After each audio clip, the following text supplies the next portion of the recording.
all these pups. Hi.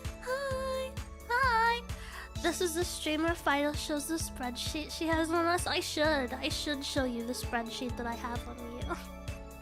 Hi. Hi, hello. Hi, hey. I'm so sorry. This stream got put off twice. I know a few of you thought it was gonna be yesterday, and I want to clarify. I thought that today was Wednesday rather than Tuesday. And so I thought that I would be streaming it on Tuesday, and so when I put Tuesday in my schedule for this stream, I'm sorry.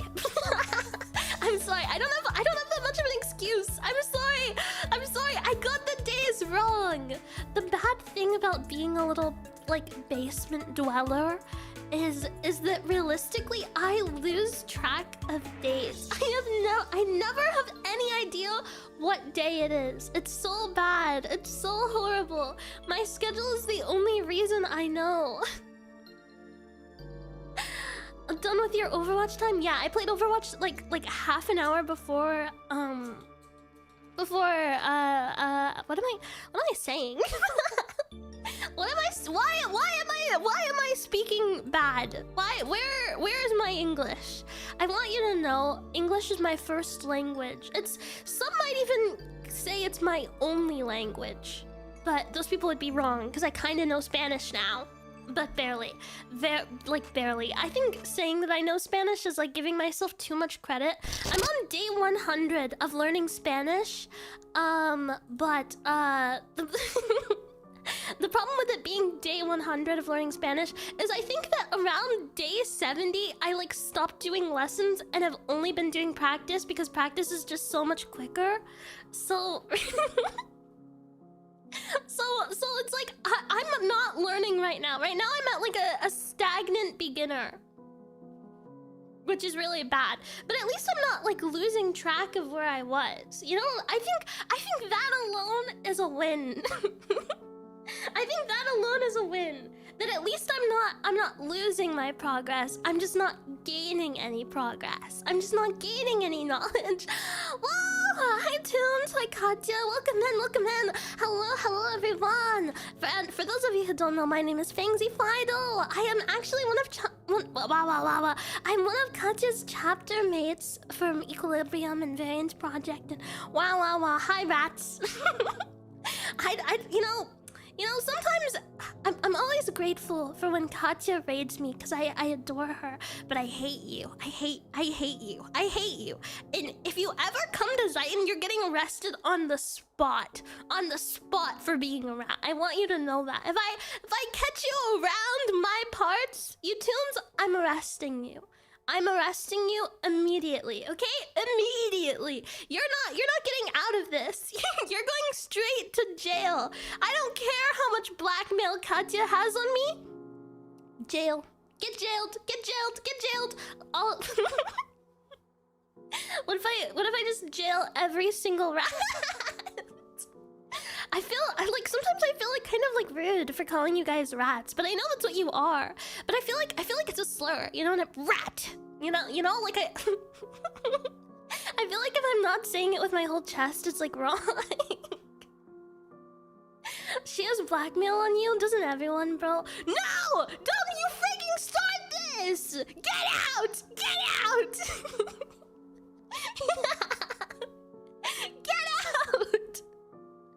Rodent is the slur? Okay, rodent. Okay, rodent. Surely some Overwatch cards can make us rats and you reach a common understanding. Overwatch cards, you say?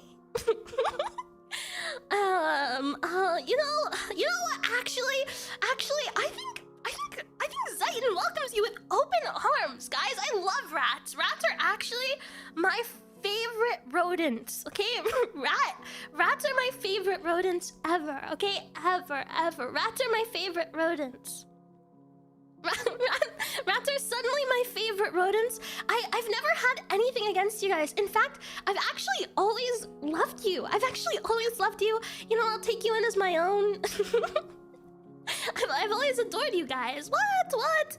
I am not easily bribed. I'm not easily bribed. I just like Overwatch and maybe Scooby snacks. So if you got some, hand them over, bros. Hand them over. I feel this is equivalent exchange, you know? I let you come into Ziton on occasion. You sneak me some Scooby snacks. I'm down. I'm down. We can have an arrangement. We can make a deal. You know, we're not so different, guys. We're not so different. Everyone always is like, meow, cops are horrible. Meow. See, not me, bros. Not me.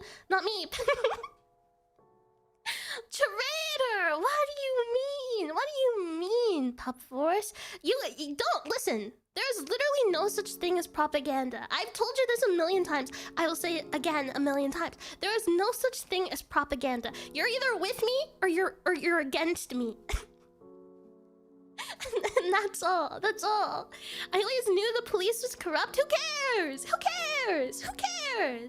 What is corruption when you really think about it? Corruption is a social construct created by people. Corruption is a social construct created by Gan Eden to be anti-Ziton propaganda. So realistically, if you think that I'm corrupt, you're corrupt. You're brainwashed. Okay? You're brainwashed. So get that little thought out of your head. Get that little thought out of your brain. All right? I'm serious. Knock it off. That's it. You're either with me or you're against me. So, and I'm gonna assume that you're with me. So knock it off, Pup Force. Knock it off. You're gonna accept the rats as your own. How much for a second bark woof woof stream? You're never getting a bark woof woof stream. I'm sorry. I've sold my dignity once. I can't do it again, bro. I can't do it again. I can't. Love a good gaslighting session. Wow. You're gonna love it here, Zio. You're gonna love it here. Hello, internal affairs. That doesn't exist in Ziton Corp. I am internal affairs. Okay. The Ziton Police Force underfunded. You know who's at the top of internal affairs? Me. All right. Who cares if I'm a nepo baby? You know what nepo means? Connection. I have all the connections. Be afraid. Okay. God. I am the law. How does one arrest a rat? Do you have handcuffs that's small enough? No, but I can get like little cages. I can get like little traps. You know what I mean? Put some cheese in there. What does Katya like? What do you guys eat? I'll have to ask her later. What do you guys eat? Do you guys eat cheese or is it like cocaine? What's the deal? What is the deal with that? I'm curious. I am the law. Yeah, doggy. Listen, doggy resources, but I'm at the top of that. All right, it's just trash. Okay, all right, noted. Only the finest gorgonzola cheese. Of course. You and your Chiron stuff and all your fancy stuff. Listen. I can get you a little cheese tablet. Can you make do? Can you make do with a little cheese tablet? Because I can get you a little cheese tablet. We don't really have a lot of real food here. We have little nutrition tablets, but they can taste like whatever you want. So I can get you that. You and your kind. Yeah. I said that and I'll say it again. Genuine non-dairy imitation cheese product. Yeah. All of Ziton food is artificial. I'm sorry to let you know. Cheese tablet works too. Okay, we're making progress. We're making deals, man. We're making deals. I can work with this. I'm sure that we're gonna come to a great understanding. We're gonna form a beautiful relationship, rats. We're gonna form a beautiful alliance, even. Okay. How does Ziton not have proper food? Well, we actually have these little tablets that are like nutrition tablets. They're like little pills. Except they're chewable. And when you chew them, they taste like whatever little pill that you specifically bought. And they're these little packets, and they're great. They give you all the nutrients, all the calories you need for the day, and it's perfect. It's perfect, because everything in Titan is perfect. Just don't ask what it's made of, because realistically, I don't really know. I'm not entirely sure. So don't ask. It might be made of soy. I don't know. I don't know what it's made of. I just know it's great. I just know it's great. I know that it's great. Is that your female stalker behind you? No, I think the female is me. Here, I should put myself like here. Does that work a little? Yeah. Yeah, I think this is where I'm supposed to be, and then this guy's somewhere in the back. What if I'm the stalker? What if I'm the stalker, guys? What if I'm the stalker? This is my video game, actually. That's what I want. I want a video game where you're the bad guy, but it's like a horror game. But it's a self-aware horror game where you're the one committing the horror. I think that would be cool. Wouldn't that be sick? I think that would be cool. If they could make a game like that. Make a game like that for me. Ew, don't talk about my legs. What is wrong with you? Don't talk about my legs. Those are for my eyes only, okay? My eyes only. You little freaks. What if Fangsie stalked us? Well, why would I stalk you? What would I get out of stalking you, huh? What would I get? Information? Titan has eyes everywhere. Alright? There's a game where you play a crazy clown killer who murders people. What? Where? Can you listen. Can you send that game in our game recommendations in Discord? Just say 4 Fangsie. Put it in the Discord. Say 4 Fangsie, cause I'm real curious. I'm real curious. I want that sounds actually really, really cool. I really want that. Please and thank you. Thanks. Why would you stare at your own legs? Because I don't want anyone else to stare at them. Duh. God, are you stupid or something? Have you ever played the Portal series? No, I haven't.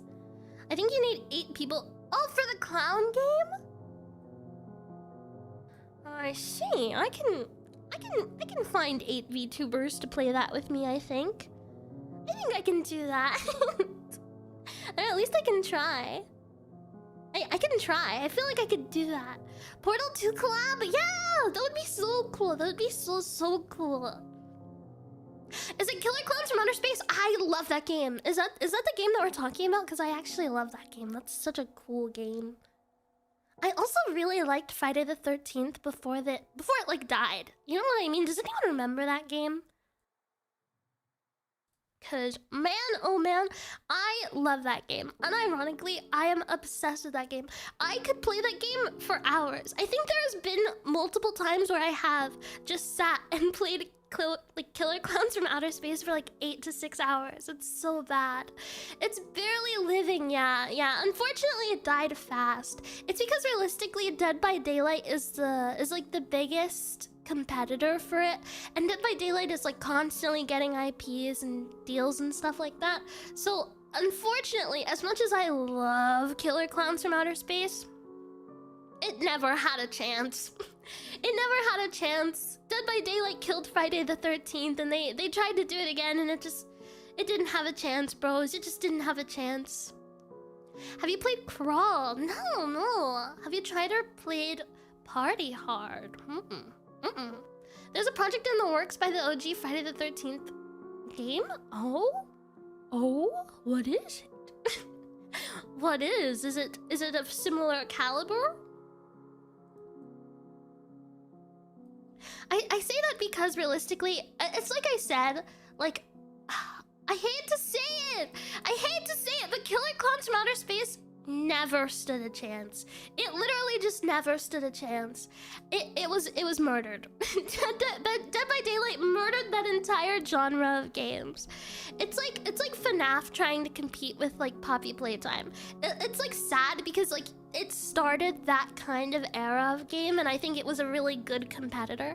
But it got to a point where I feel like they were just trying to keep up with the industry, and stopped making the games original and stopped making them good. And it's so sad. It's so sad. Oh, I can talk about FNAF for forever. Don't even get me started on how disappointing Secret of the Mimic is. And okay, that was the first game I streamed since debuting, and I will always love Secret of the Mimic. But it's also, like I said, I feel like in Secret of the Mimic, they just got so cheap when it comes to figuring things out and gameplay mechanics that they just ended up stealing from other industries and like other competitor games, which is stupid. Why would you steal from something when you were the thing that made mascot horror? You know what I mean? The thing that people liked about FNAF was that it was original, was that it was the trendsetter. And so for it to cheapen out is so, it's so frustrating. It's so frustrating. Like, I feel like Steel Wool just doesn't learn their lesson. Security Breach was so bad, and then they came out with the DLC that made it so much better. And so everyone was like, "Oh, but they made Security Breach ruin so much good. It's so good, so good." So everyone was really excited for Secret of the Mimic, and then it's like, Poppy playtime mechanic. Yep, yeah, yep, yeah. Sorry. It frustrates me to no end. It frustrates me to no end. You were the original. You were the trendsetter. You were supposed to destroy the Sith, not join them. Anyway. The original FNAF was one of the first games to have in-depth lore, and that's what made it appealing. And it has since run its course. Yeah, that's what I mean. It's like you're beating the dead horse. You're beating a dead horse. And the best thing, the best thing that I think like Steel Wool can do at this point is make something new. And I'm not saying to not expand on the FNAF universe. I'm still saying that. Do something different with FNAF. Keep up the trend of making it good mascot horror, but don't just cheapen out to compete with the people who were inspired by you. It's like insane. That's like, I don't understand why that's such a hard concept. You know what I mean? It's actually it's so infuriating. It's so infuriating. God. There's always a rise, a plateau, and a downfall. Every franchise goes through it. Yeah, but it's just like this is the downfall. This is truly the downfall. Is them just taking things from Poppy and being like, yeah, this is from our game now. But it's like, bro, the only reason that Poppy Playtime even exists is because FNAF set the genre for mascot horror forever. Like I will never understand being the inspiration and then ruining that to compete. You didn't have to compete. You were the original. No one was asking for more Poppy playtime mechanics. No one was asking for that. No one wanted that. You know, no singular, like I cannot name a singular FNAF like fan who was happy about that. Yeah, like they literally just ran out of ideas. They ran out of ideas, and so they plucked from the competition, and it's like, it's disgusting. It's disgusting. So wait, what would you want? Because FNAF's story is practically done if they continue to expand it.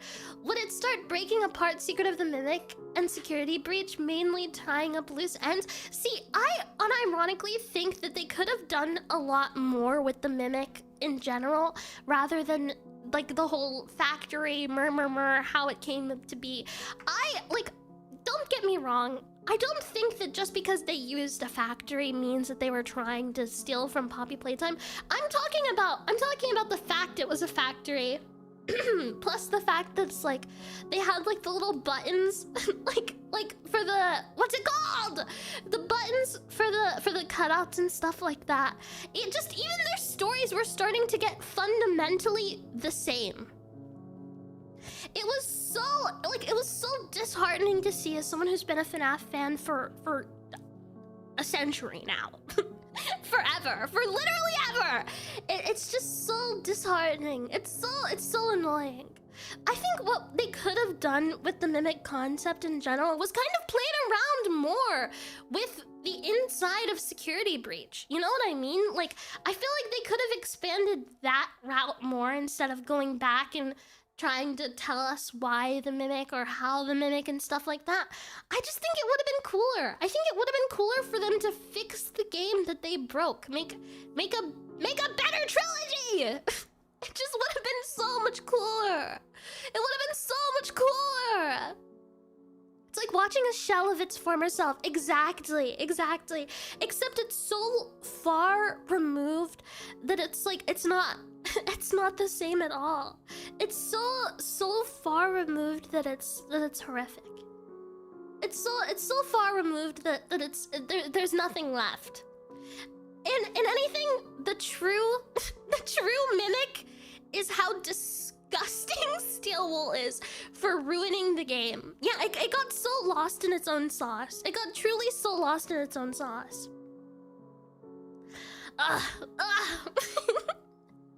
You're telling me gamer girls actually exist? Hope restored. No, women are a psyop sent by the government to force males into reproduction because our population is rapidly declining.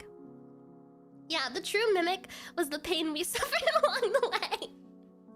But that's just a theory. A Fangsie theory.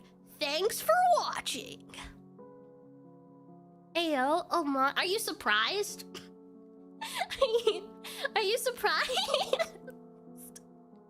Women aren't real! Women aren't real! We're not real! Gamer girls are not real, they don't exist. No woman is actually into your hobbies.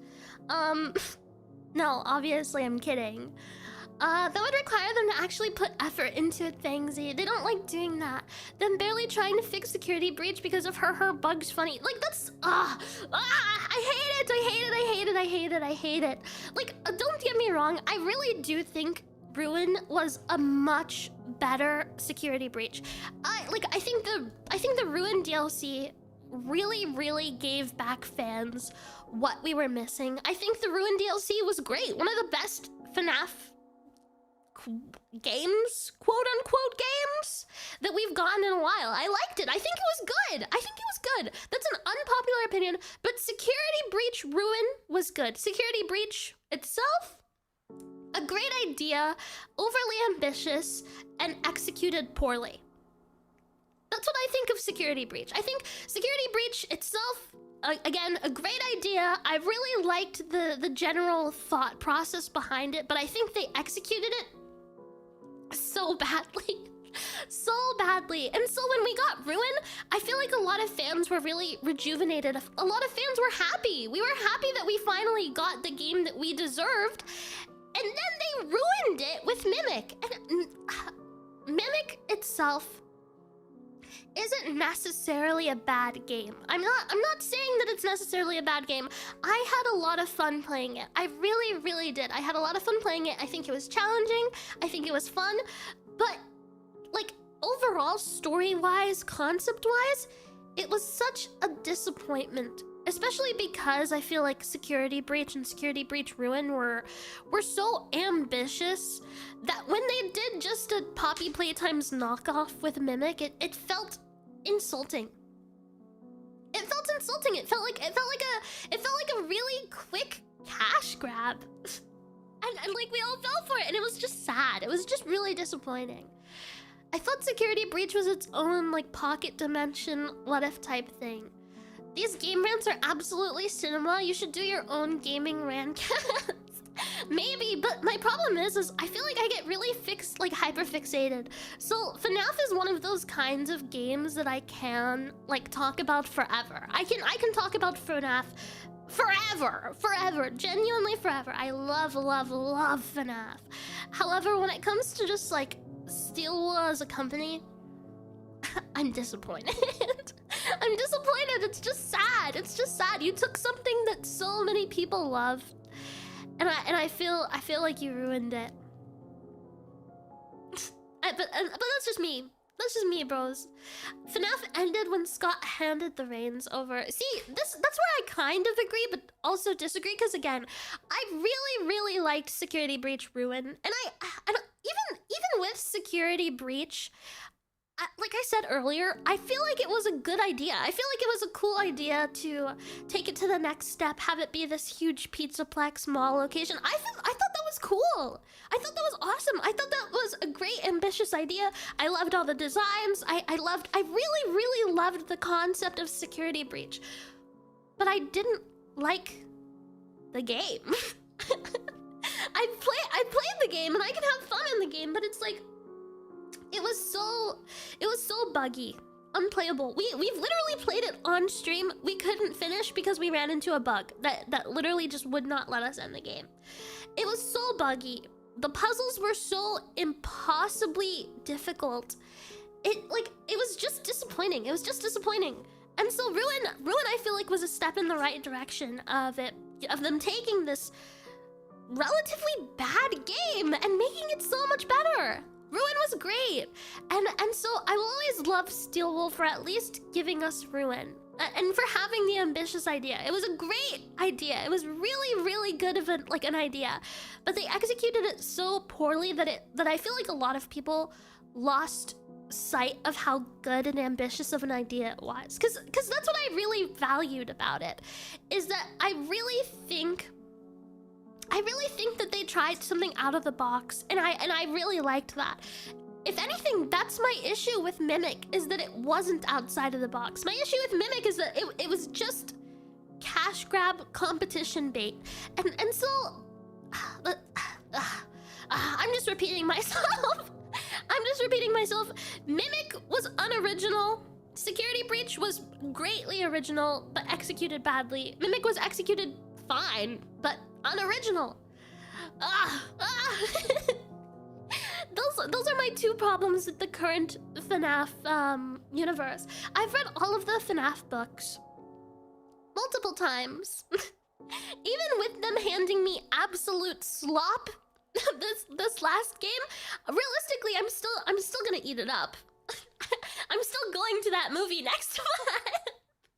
They're handing me slop and I'm still eating it. I'm still eating it and going, oh my god, thank you so much. Thank you so much. Thank you so much for the slop. Yeah, books. I have an entire bookshelf of FNAF books. Hold on. Here, let me get up. I can't show you because I don't have like a camera for like hand cam. Hold on. Okay, hold on. But I have multiple books. I have literally like 15 FNAF books written by Scott Cawthon. Whoa, these are actually really heavy. Okay. I have so many books. I have genuinely so many FNAF books. It's actually embarrassing. Here. You hear that? That is one book. That is one book. That is 2 books. I have so many books. I have so many books. It's unhealthy. It is unhealthy. I have so many FNAF books. I am unironically a FNAF nerd. I'm a huge FNAF nerd. It is one of my strangest qualities, is how obsessed I am with FNAF. No, they have some art like books, but no, these are official books. How did you guys not know this? You guys don't know about the books? It's really funny because FNAF, the games have their own lore. The movies have their own lore. And the books also have their own separate lore. So it is 3 separate lores in the FNAF universe. What are their names? The ones that I have right in front of me are Fazbear Frights. Oh my gosh. Yeah, they're separate timelines. They're separate timelines. Yeah, the books are somehow lesser known. I don't know, guys. Do I seem autistic to you? Do I seem autistic to you? That is the question. Do I seem Does it seem like I have an autistic fixation yet?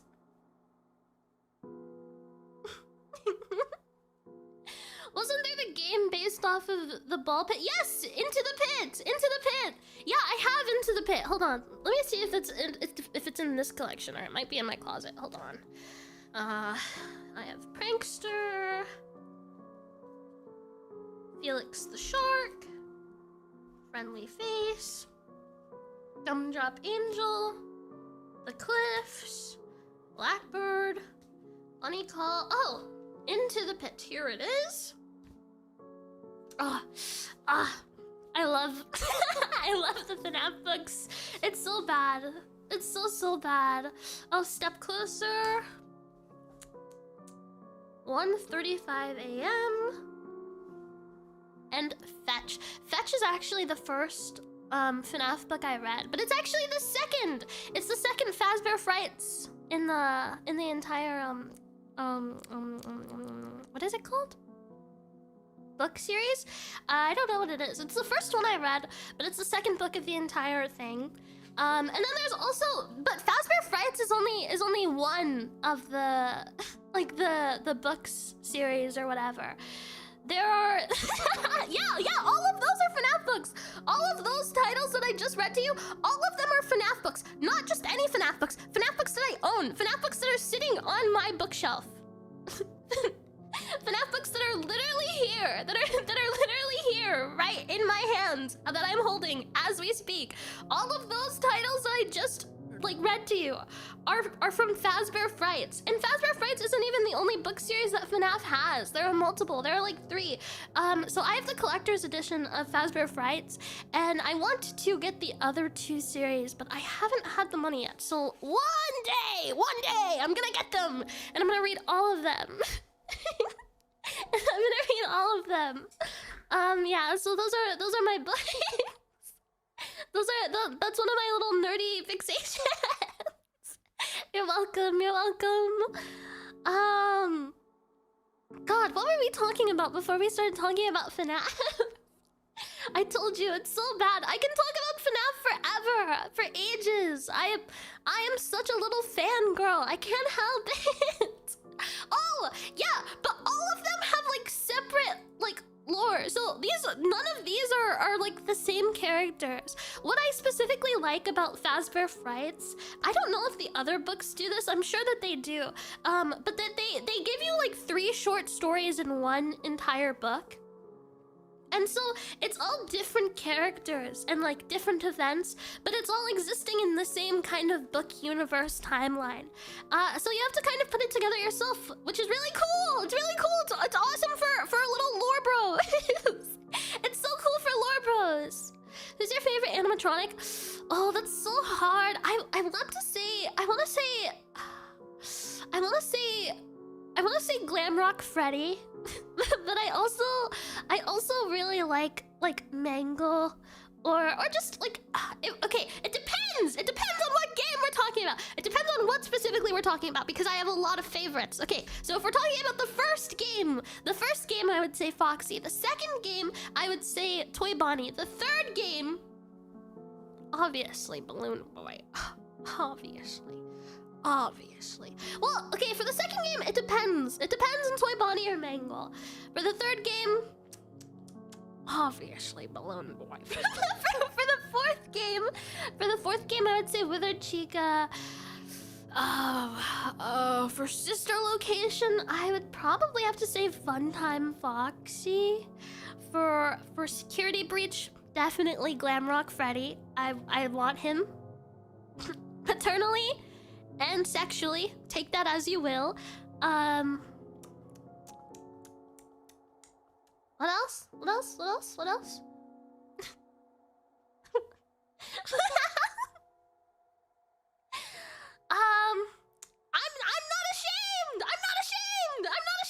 ashamed. I'll say it again. I'm not ashamed. Katya just got the best piece of blackmail now for free. I think she knew. I feel like everyone knows. I feel like this is something that I'm not.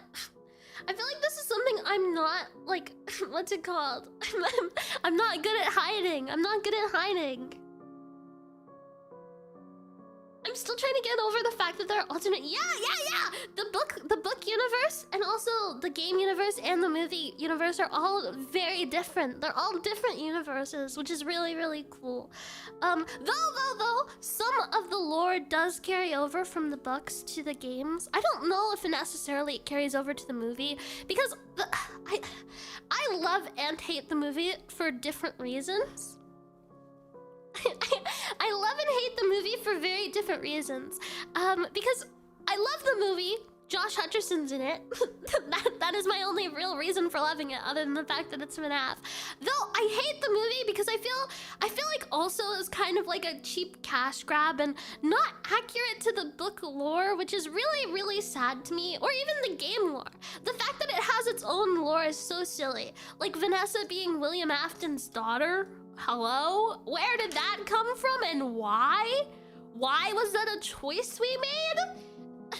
She isn't Vanny, she's just Vanessa and William Afton's daughter, and she just somehow happens to meet Mike Schmidt and they're in a situationship. Like why? Like why did we do that? Why did we do that? What, like why? Why was that the choice that we made? Why did we do that?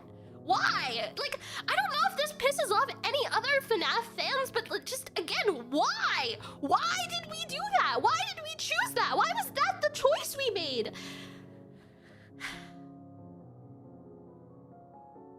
Yeah, so it's stupid. that was stupid. That was stupid and dumb. It was dumb. I don't know why they did that. I just don't know why they did that. Yeah, it's stupid. It's like, yeah, right? It's just so many questions about their choices. Like, genuinely, why? I don't know. Like, it just, like, again, as a FNAF fan, it just pisses me off. Like, like, why? Just why? Answer me that. Answer me that, director. Why? Why did you do that? Why? Sorry, I'm gonna crash out. Actively crashing out because the FNAF movies are not book or game accurate. They're not the lore of anyone. And they just made up their own thing to be like, haha, FNAF fans, this is what you wanted, right? And it's like, no. No one asked for this. No one asked for that at all. And then the fact that the first movie wasn't even scary. Like it was just made for children. It was made for children, and it was so stupid.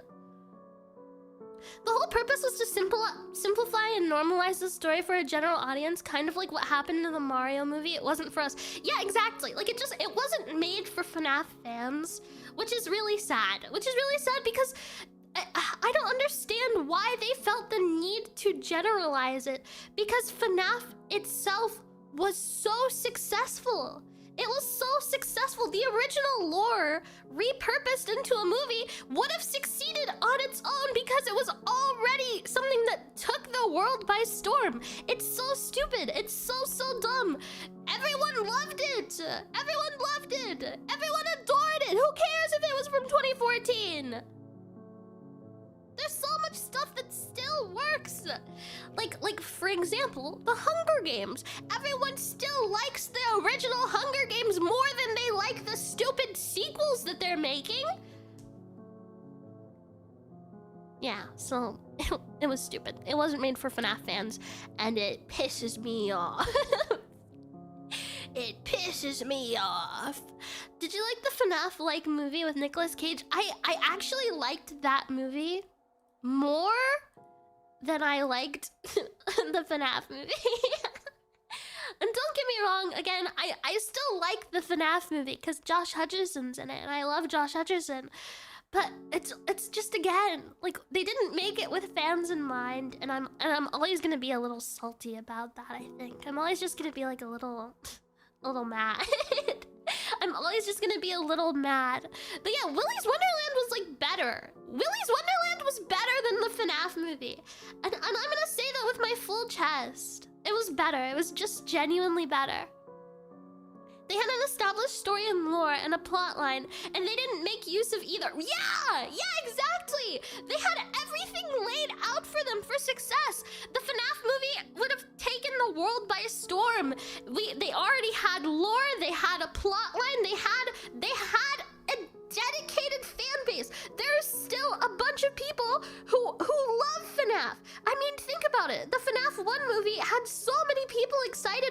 was announced because we all thought it would be like the game. We thought it would be cool. They had everything they needed. Even the casting was peak. It was peak, and they ruined it. Yeah, they had everything they needed, and they like again. The movie was fine. It was fine. Out of 10, I would give the FNAF movie a 6. A 6 out of 10. It was fine. It was okay, but it wasn't made for us. It's like the Minecraft movie. They just wanted to kind of get the point of, oh haha, whoa, look, it's redstone. You know what I mean? It's annoying. It's annoying, but that's just game adaptions. I feel like also, okay, wait, hold on. Let me turn on my fan because I'm starting to like. I feel like I overheat when I start talking about things that I'm passionate about. I don't know. My office gets so hot. So I'm gonna turn on my fan, and then we're gonna talk about something else, something kind of similar. I know that we're supposed to be playing the game, and this is a just chatting stream, but you've got me worked up now, and now I have other things that I really want to talk about. I have other things I really want to talk about. Okay, so be right back. I will literally be like 1 minute.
Okay. So the next thing that I want to talk about, since we brought up the Mario movie and FNAF and like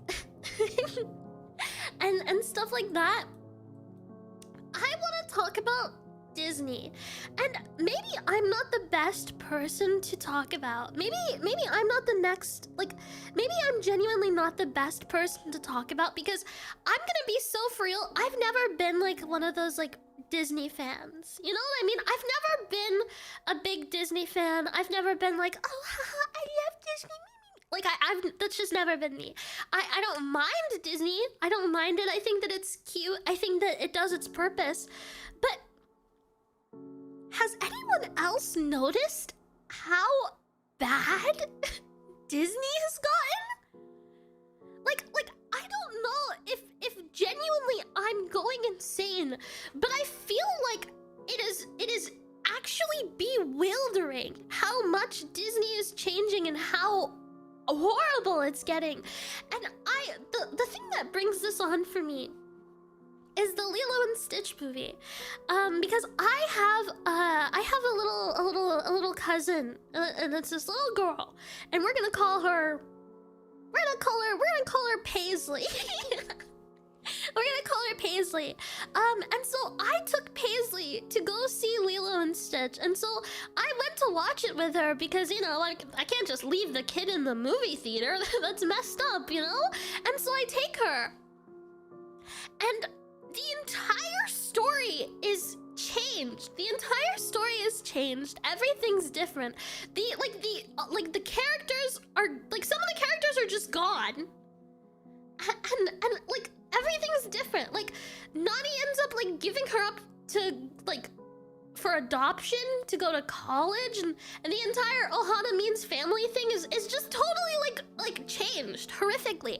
And I started to notice this ever since then, little by little, that I feel like they're remaking these movies and changing the entire plot to fit in with whatever political climate that we're in, and it's so interesting to see. And I'm not going to talk about politics because so and so, everyone's going to agree and disagree on like certain things, but it's so interesting. It is genuinely so interesting that yeah, all of these stories that have been carefully curated and worked upon for years and generations to be completely changed depending on a political climate, that so much so that it loses the entire message of the original movie.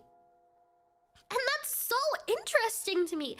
It's crazy that we're getting fed slop over and over and over again. And the thing is, it's still doing well. It's still doing great. like I asked my little cousin Paisley what she thought. Is that what we decided we were calling her? I think we said Paisley. And she was like, "Oh my god, yeah, Fangsie, I loved it." And I looked at her like, Huh? You liked it? Like, it's so insane. When I say that these like companies are genuinely feeding us slop, they are. They're generalizing everything. It comes, and it's again, it's not just Disney, but I feel like Disney is just one of the most obvious. Like it's not just them. It's not just them, but I feel like theirs is just the most obvious. And it's crazy. It's crazy. It's so insane. It's slop after slop. And it's so interesting to see these people like getting like literally brainwashed, and even Disney adults are still eating it up. It's so weird. They break new records with all the remakes and they're all worse than the original. Yeah, absolutely. Marvel was the most obvious for me. Yeah. I agree. I totally agree. I love Tom Holland. Don't get me wrong, I love Tom Holland. But his Spider-Man movies are all so bad compared to like Tobey Maguire's and Andrew Garfield's. Like, I hate to say it, but they're so bad. And I say that as someone who recently rewatched the Tobey Maguire Spider-Mans, like just like a few months ago. And I have my own issue with the Tobey Maguire Spider-Mans because I think the dialogue is awkward. But just comparing the two story-wise and just in general for movies, Tom Holland movies are like, his Spider-Man movies are bad. He's the best Peter Parker in my opinion. I think that Tobey Maguire is the best in general. I think that Andrew Garfield has the best Spider-Man, but I think that Tom Holland is like the best visual representation of Peter Parker. However, his movies are just outwardly the worst. They're just bad. They're just bad movies, and I feel like it's getting worse slowly and slowly.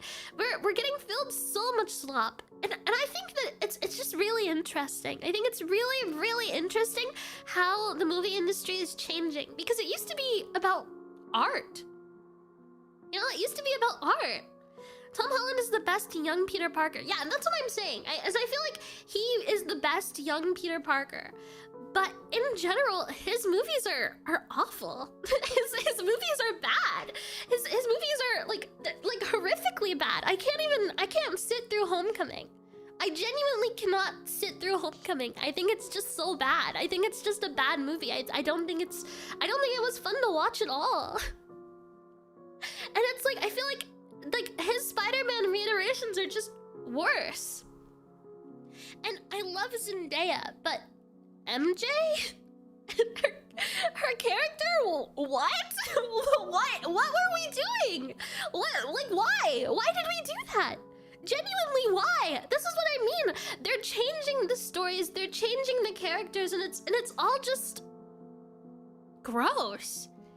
It's just gross. It's gross and weird.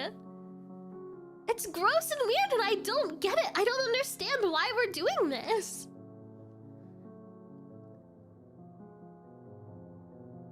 Ned Leeds isn't even the same character for the guy in the comics, right? Like, it's so odd. Far From Home carried by nostalgia. Yeah, I think Far From Home was a good movie, but only really because of that nostalgia factor. I feel like every other Tom Holland Spider-Man movie, again, as I said, was just bad. It was just bad. It was just bad. And it's just, it's so interesting. Sorry, again, I'm repeating myself, but it's so bewildering. It's bombastic, even. I liked the Transformers movies. You know the newest Transformer movie? The animated one? I actually thought was really good. I don't know if that's like a bad opinion, but I really liked the like recent animated Transformers movie. I thought that one was good. Yeah, Transformers 1. Yeah, I thought it was good. I liked that movie. It was nice. I also did really like I know that this one is going to be kind of a controversial opinion, but I really liked the recent Superman movie. I thought it was good. I thought cinematically it was a very pretty movie. I wish it was a little, I don't know, more in depth, I guess. I don't know. but I liked it. I feel overall it was a fine movie. I thought it was a good movie. I feel like it's overhated. Yeah, I feel like in general it's overhated. Yeah. I do very much like Michael Bay. Yeah, cinematically, very, very pretty movie. I think cinematically it was gorgeous. I think that they did a very good job. I prefer Megamind. I haven't seen the new like Megamind. Isn't it like a series or is it like a movie? Because aren't they making something? I don't know. I might be out of the loop on that. Controversial. Everyone I thought knew Spider-Man was real good. Maybe I'm just chronically online or something. maybe I'm just chronically online because I saw a lot of Spider-Man hate. I mean, no, I saw a lot of Superman hate. I think I'm just in the wrong digital I think I'm just in like the wrong digital circle. You know what I mean? Maybe I'm just like in the wrong. Maybe I'm in the wrong like online spaces. But every time I see something about Superman online, it's like bad. It was horrible. It was so bad. What did you think of Robert Pattinson as Batman? I liked that movie. I don't care if this is a bad opinion.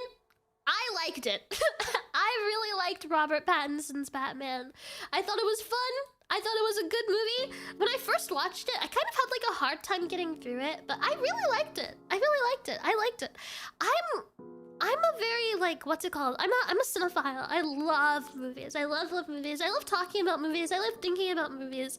And even bad movies for me can still be fun to watch. So it's kind of rare for me to find a movie that I'm like, oh God, I can't sit through this.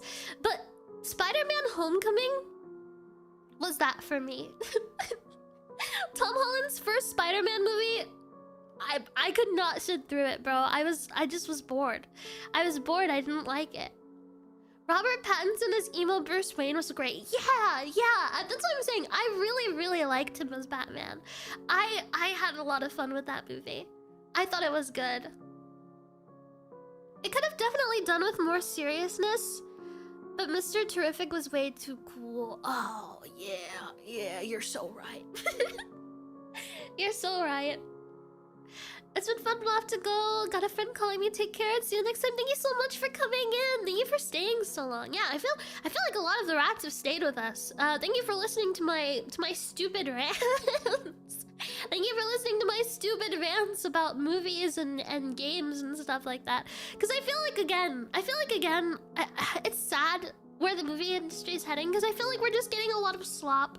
However, I do think I've seen a lot of like better movies recently. Like I think the Netflix like Frankenstein was really good. I actually very much liked it. I think it was nice. No, I meant Tom Holland Spider-Man. I'm sorry. Yeah. I liked it. It was very nice. Very nice indeed. What was I? I lost my thought. I was gonna say something else. No, I lost it. Okay. We should probably, do what this stream was intended for and play the game because we've been sitting here and yapping for an hour and 10 minutes. Oh god, I'm sorry. I'm sorry for just talking for an hour and 10 minutes. I have a lot of thoughts. I have a lot of silly thoughts and opinions. Okay. Give me like 2 minutes to go pee real quick, and then we can actually, play the game. Okay, so be right back.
I feel like based on my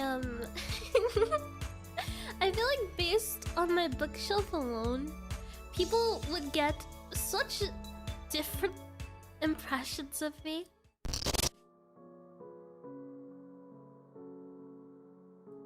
Like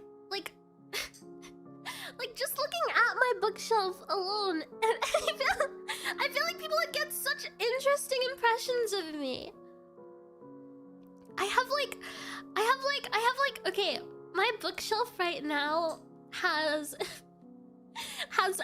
15 different FNAF books. And then you have it. You have The Handmaid's Tale. And then you have a Catholic Bible on my bookshelf.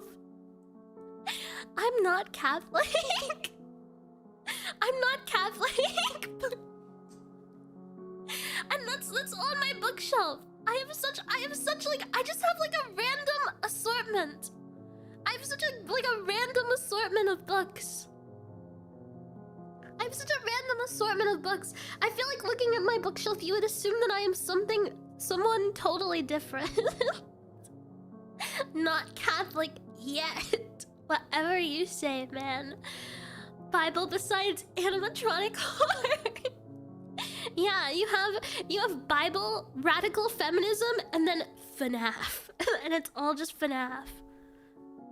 Bible plus all the FNAF books. Yeah, it's so interesting. It's so weird. It's so weird.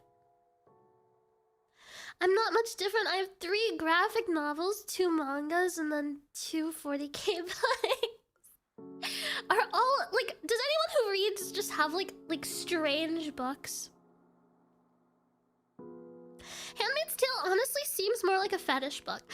See, okay, I can kind of understand why you'd think that, because reading The Handmaid's Tale, the reason that I read it specifically is because I low-key am not very into feminist literature. I'm not into feminist literature. I don't really much like books like that.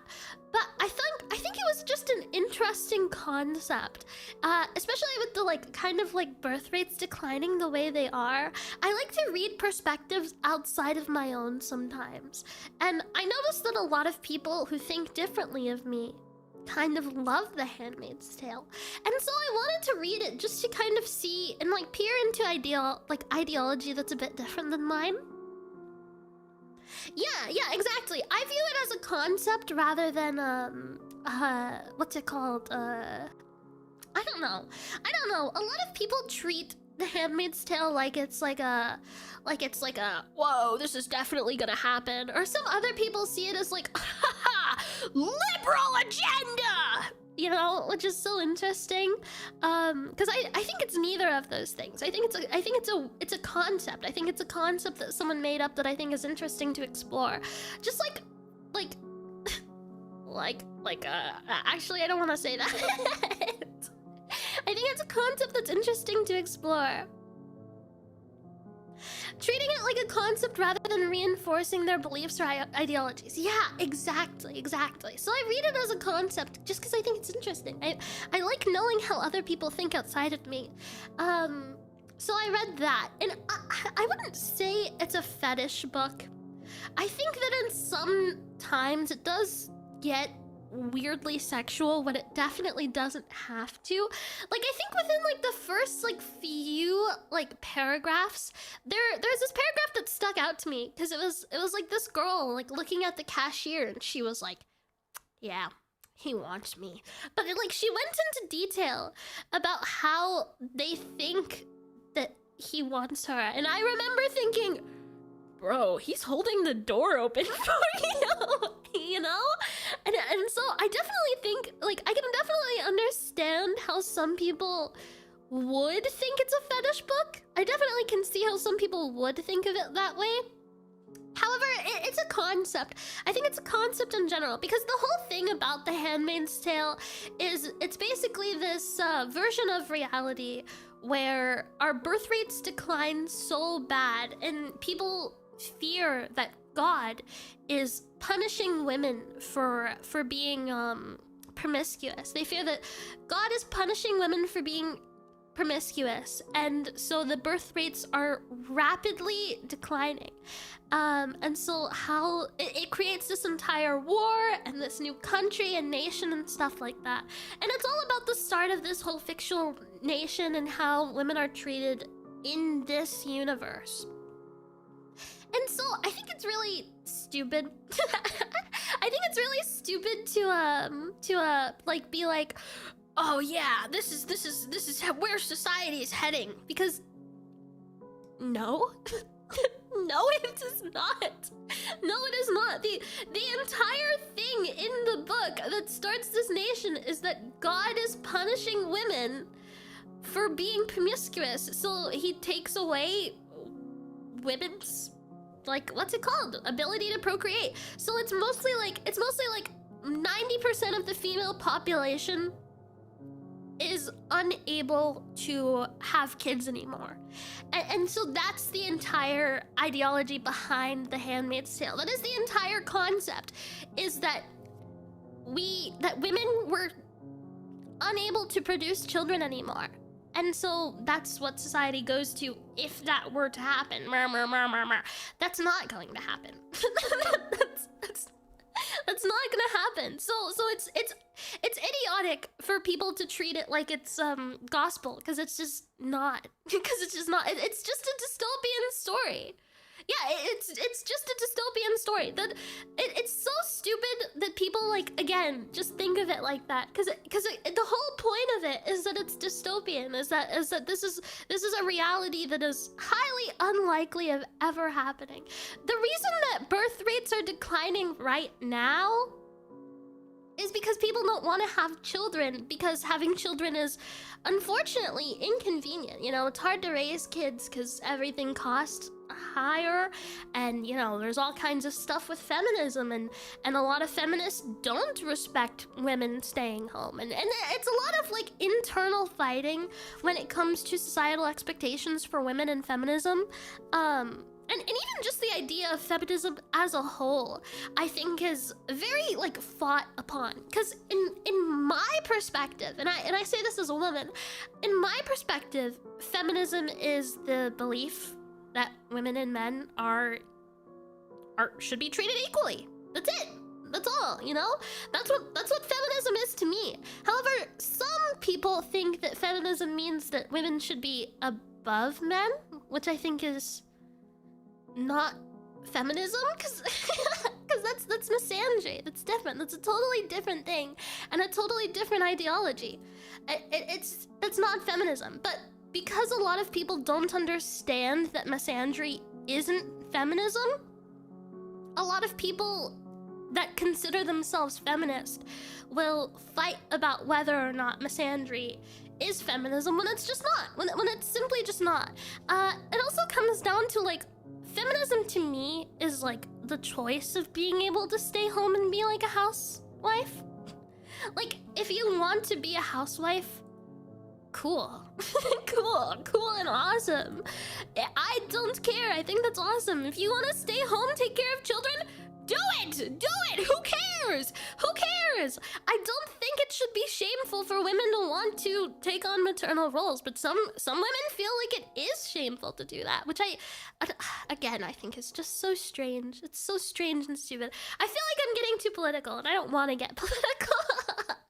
I don't want to get political, but it's like let me think about what I'm saying before I say it. Yeah, exactly. It's an individual thing. But I feel like in feminism, there's a lot of internal fighting that prevents women from wanting to take on maternal roles. And so that is why I personally think that's the reason for birth rates declining, is some women don't feel comfortable being housewives and wanting to stay home because they think that they're going to be shamed for it by some feminist, which is sad, which is unfortunately sad. I also think that it comes down to a lot of men don't like want kids. A lot of men don't want kids either. A lot of men don't want to get married because they don't see the appeal. And so we have all of these things like economic factors, internal infighting within feminism and stuff like that. And I think those are two very, very big... very big reasons as to why the birth rate is declining. Other than the fact that economically, we are in kind of a crisis. Prices are the highest they've ever been, and probably the lowest that they're ever going to be. And not because of like who we have in charge or what administration we have, but simply because inflation has grown so much in comparison to like the 90s. You know, back when our parents and stuff were our age, they could probably get a house, they can settle down, they can afford to do all these things. Well, for us, we just don't have the same... We don't have the same thing. Yeah, a lot of us are not making that kind of money. Buying a house, instead of being like $50,000 or like at most $100,000, houses are into like the millions right now, you know? Like, we are having a harder time getting married and getting our lives in order, so it's only natural. so it's only natural that no one's going to like have money to have children. Yeah, people are complaining about the birth rates being bad, but that's the reason that our birth rates are being bad. Economically, we're doing bad. Again, there's a lot of infighting and feminism with women, and also the male loneliness epidemic. And then men have all of these like giga chat influencers. You know, and then for young men, they only have these like giga chat influencers that are giving them all the wrong advice. And so that's why we are in. That's why our birth rates are plummeting. This isn't becoming the Handmaid's Tale. No one is forcing women to you know, to be slaves, sex slaves. That's not the reality that we are in. The Handmaid's Tale is a book about a dystopian society. It is a concept. It is a concept that is extremely unlikely. And I think that comparing the two and being like, oh, this is what society's coming to. No, it is not. No, it is not. And if you think that, you sound stupid. Have these people considered going outside? Right? Appeal in carrying the next generation. What about you, Fido? Do you see yourself birthing the next generation? Realistically, yeah, I would love to be a mother someday. I mean, you know, again, not every woman feels that way, but that is just me. I would love to be a mother. If I have puppies, awesome and crazy, awesome and cool and swag. Do I think that's happening anytime soon for me? No. No. I don't have money. I'm not even responsible enough to take care of myself. You think I can take care of a puppy? No, absolutely not. But would I like to someday? Yeah, obviously. I would love to someday. And that's just what I think. Those are just my silly little opinions. Kids are a scam. Yeah, so are women, guys. So are women.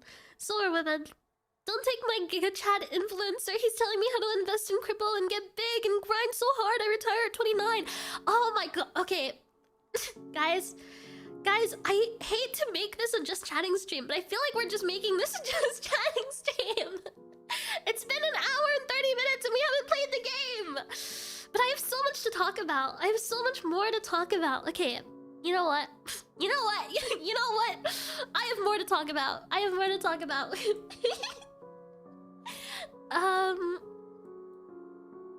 you want to push this game off for next week? Do we want to push this off for next week? Because I'm down if you are.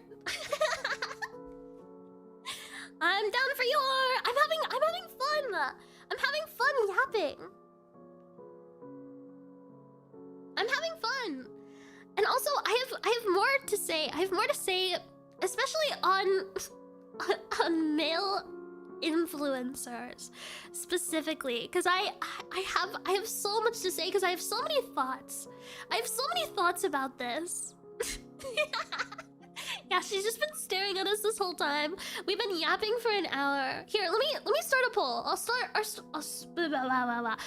a poll and then we can decide, because I feel bad for the people who want to play the game. Do this stream next week and yap. Start.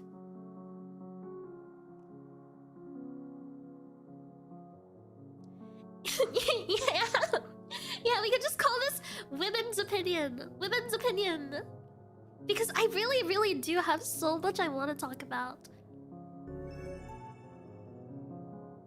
Especially when it comes to male influencers, because bro, you guys are being so scammed. You guys are being so horrifically scammed, and it's like sad. It's like genuinely sad. I have a feeling it's about toxic masculinity. It kind of is, but it more goes into those influencers themselves. And I feel like I can say this as an influencer, as someone whose, you know, job is online. Because, you know, I'm streaming, and that in itself is kind of a form of influence. But the trick that those guys are pulling, I feel like is so obvious. I feel like it's so obvious, and not even to really tap into the fact that what they're pushing is toxic masculinity, but more to talk about the fact that they are like claiming that you could get rich and big by selling you a course that is making them rich and big. They're like, the entire thing that they're supposedly teaching you is what's giving them money. Haven't you ever noticed? Haven't you ever noticed? Yeah, if you want to be a big alpha male, all you have to do is subscribe to my $20 monthly. You know what I mean? It's like, yeah, it's a total pyramid scheme. It's an entire pyramid scheme. It's one of those just get rich quick scams, and it's so interesting. It's so interesting. Yeah, it's a classic pyramid scheme. It's classic. It's like it's so blatant and obvious that it's just sad. It's sad, and it's sad because I feel bad for guys who are looking at this and actually wanting advice like this, because the male loneliness epidemic is it's unironically so real. That some men are going to fall for it. Some men are going to think things like that and actually feel that way. And again, not even touching into the toxic masculinity aspect of it. It's more aligning on the fact of like, these people are so desperate to have any kind of affection and success that they don't see what's happening right in front of them. They think, oh yeah, I'll just totally buy this $20 a month course for the rest of my life because it's gonna teach me how to be a big dog alpha male. But it's not. It's not. It's a total scam. And they do it every time. And you see it again and again and again. You see it with like even things that have nothing to do with like men. You see it even with like YouTubers. Like you see it with like Jake Paul when he did that whole like, oh, how I became a successful 3 million YouTube and then he sells you a course that gives you broad like information that you could have looked up online for free, but you're hearing it from your favorite YouTuber, so of course you're gonna be like, oh wow, this is how I succeed. But it's not the entire thing with YouTube, especially when it comes to being online, and it's so interesting because I get asked questions like this all the time. I'm sure Katya does too, or you know, maybe not, but I get questions like this all the time. I even got questioned about it like in the Discord. Is so many people look up to YouTubers and being like, whoa, how can I be rich, cool YouTube? Oh my god, hi Revy. Hi, I'm sorry. I'm supposed to be playing a game, but instead I started talking about pyramid schemes, and so we never ended up playing the game. Hi Raiders, hi, welcome in. My name is Fangsie Fido. I am Variance Project Silly Doggy Detective Girl. I'm actually not playing a game. I was supposed to be playing a game, but we ended up making this a just chatting screen with the game in the background. So if you're interested in silly dog girls yapping about things that totally doesn't matter, then feel free to stay. Feel free to stick around. We're talking right now about pyramid schemes. We're talking now about male influencers taking advantage of toxic masculinity and going, wow, if you want to be an alpha male, you need to give me $20 a month, and I'm gonna sell you this awesome course. But in actuality, the course is what's giving them like their money. The course is what's giving them their sports cars. Yeah, so so that's the topic. Yeah, we originally started it from FNAF. We started talking about FNAF, and then it just grew into what it is now. And what it is now is, yeah, pyramid schemes. We also talked about Disney slop and Marvel slop and just in general movie slop, because I feel like movies have unironically gotten so much worse. So much worse. It's like embarrassing how much worse movies are getting every single day. But hi Revy, thank you so much for coming in. Anyone who's here who hasn't followed Revy yet, follow her right now. She's cute and she's a frog and I like her.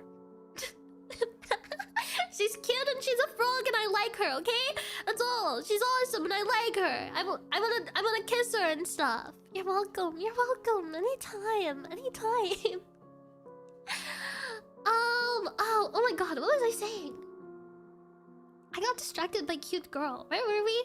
Oh my god, yeah. You see it with like Jake Paul. Like Jake Paul did this exact same thing a few years ago, being like, I'm gonna teach you how to be a 1 million subscriber influencer. But realistically, again, it's like I said, those courses are just quick money grabs. They're just quick money grabs, and it's like, it's weird. It's weird and odd. Yeah, even an influencer as big as Jake Paul has done it. And so it's always sad to see like these like alpha male influencer contents do it, because they're just taking advantage of like lonely, vulnerable men who are so desperate to feel the touch of a woman that they're like, oh yeah, I'm gonna become an alpha male and I'm gonna get so many women and they're all gonna want me. But in actuality, they're just giving you like blatant advice. They're just giving you blatant advice. I also think it's so interesting to go to men to find out what a woman wants. Yeah, it's basically incel culture. And it's like, it's sad. It's so sad. I watched this documentary about about incels recently. And people who hate women. And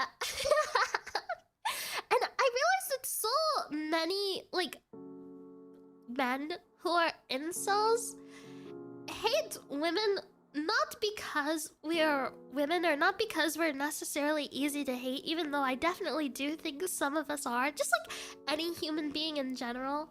A lot of men who hate women or who claim to be incels just don't have actual experience with women. And that's like the most interesting part is so many people who hate women just don't talk to women. They just haven't spoken to women. And that's so interesting. Have you mentioned the Here in My Garage up in the Hollywood Hills guy? No, I don't think I've seen that, unfortunately. I think I'm glad that I haven't seen that. I feel like they don't have experience with people in general. Yeah, like in the documentary that I watched, it was more like people just going like, oh, but what if I go out in public and I see a woman and she accuses me of rape or something, and it's like, okay, but why would she do that? why would this total stranger who you don't know do that? And it's like, yes, of course, obviously, like those things happen, but a strange woman coming up to you and saying that, like making an allegation against you like that is so rare and uncommon, and I hate to say it, but talking to one woman, the probability of that happening is so low. It is so low yeah, you're too internet killed. You just haven't gone outside. I watched a documentary about OnlyFans creators, and I didn't know that the big OnlyFans creator hire other girls to pretend to be them and bait their sponsors with messages, etc. Oh my god! Yes, to get on the topic of like OnlyFans. Holy moly! Has anyone else seen those OnlyFans like quote unquote models, but they're like AI like Down syndromed? You know what I mean? Like they're like these like OnlyFans models, but they have like these filters on that make them look like they're like, you know, disabled. And it's like, what? Why are we doing that? Why is that a thing? Why is that a thing that we're doing? Yeah, it's insane. It's crazy. It's actually crazy that anyone's doing that at all. Yeah, they're like putting on filters to make them look disabled to fit into like different types of niches. And they're making these, like their managers are making these like entirely different accounts. And it's crazy. It's actually insane. Does it pay? Usually no. Okay, the thing about, okay, hold on. Cause this actually gets me on an entirely different rant. I hate to keep doing this, but you're getting me on an entirely different rant. Hold on. I'm gonna close the game. I'm gonna close the game.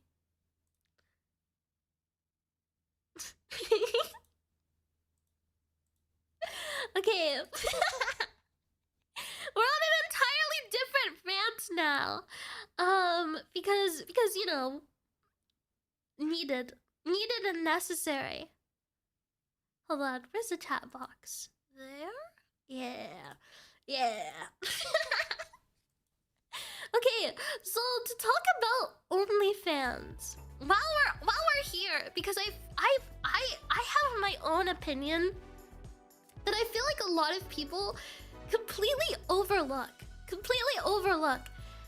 is that like Locker Bottom said, most people on OnlyFans are not making that much, at all. And so a lot of these small girls, these young girls are looking at these creators and stuff like that. And you actually see this a lot on TikTok. On TikTok, for some reason, you see these really big OnlyFans creators, but they're women, and they're making totally normal content besides OnlyFans stuff. And so these young girls, they find these TikTokers and they're like, whoa, she's so cool, she's so awesome. Maybe when I grow up, I can do something like that. Because, you know, they sell their bodies, yeah, but they're making a bunch of money, and technically they don't even have to have smecks. They can just take pictures in their underwear, and it's totally fine. And the thing about it is, to be in NSFW content, you have to have a following. You have to already have a dedicated following. You have to already have a community. So when these young girls are getting into situations like that and they're putting themselves online on the internet for short-term cash, a lot of them aren't realizing that most of them are not going to be making a lot of money at all. That it's less than a part-time job for 99% of the people that are on there. So not only are you selling your body for even if you're just doing bikini photos and pictures in your underwear, you're usually not making much. You're not making much at all unless you have a dedicated fan base. Yeah, exactly. The field is extremely saturated. There are millions of accounts trying to do the same thing. It's literally only the 1% that is making decent money. So most of it's really sad to see young girls looking up to influencers like that and assuming that they can do it too, because realistically you're ruining your life. You're ruining your life, and the payout for most people, not that good, bros. Not that good. Especially if you're putting your face in that kind of content, or you're, God forbid someone be stupid enough to use their real name. That is going to follow you for the rest of your life. And I'm not shaming sex workers because if you're a sex worker, cool. Cool, good for you. Good for you. It's not my job to shame women. But I'm specifically talking about girls who are younger, who look up to influencers like that. It's sad. It's sad because they're destroying their futures. And most of the time, not making much at all. It's the same with any sort of content creation. I agree and disagree, because at the end of the day, if you're making safe for work content, or content that's even if you are NSFW, but content that's separate from you, there's still a chance that you can have a normal job afterwards. You can have a normal job, you can do something else afterwards. But when you're a young girl, and when you're just turning 18, and that's your goal, is to be famous for OnlyFans, stuff like that, that stuff is going to follow you when you're older, and it just makes me feel bad. It makes me feel bad. It's the same thing with the alpha male influencer podcast is I feel it's so many young people getting taken advantage of, and it's just sad. It's just truly sad. Plus, NSFW content is highly stigmatized. Yeah, exactly. Like, it's just highly stigmatized. So, like, realistically, if it's something that you are, like, being honest about it being you, about, like, if you want to be, like a, you know, corn star, that, like, you're never going to be having a regular job. You're never going to have a regular job, and that's really sad. That's really sad. That's what VTubers these days are doing. They're attempting to go to the general audience and create alternate adult personas for the gooners. See, I think that for being a VTuber, it's safer if you want to do like NSFW work, because at least, you know, it's not you. Like, I feel like as a VTuber, I feel like at least because of the anonymity, I feel like it's safer. But if you're doing like face like content and stuff like that and sex work, bro, you're cooked. You're cooked. You're cooked. Yeah, exactly. That haunts you. Like, people are going to look down on you, or even like when it comes to like your relationships and stuff like that, your significant other. Like, I feel like just getting into that when you're young is never a good idea. And also, the porn industry itself is very predatory towards anyone, towards everyone and anyone. And so I think that realistically, there should be like an age. There should be like a higher age for like face porn. I think that should be at least like, I don't know, your frontal lobe should be developed at least.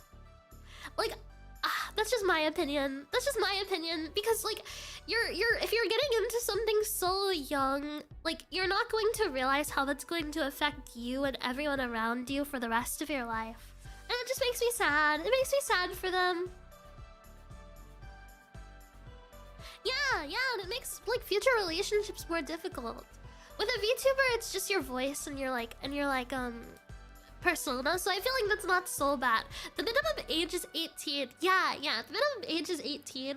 But I feel, I don't know, this is going to be like, again, kind of a controversial take, because not everyone's going to agree with this.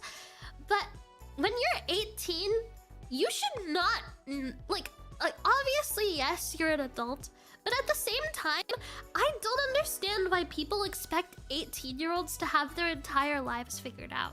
Like, you're supposed to go to college for what you want to do, and you're putting yourself in like thousands of dollars in debts and stuff like that. But that's just like, it's just sad. Like, that's sad. That's horrible.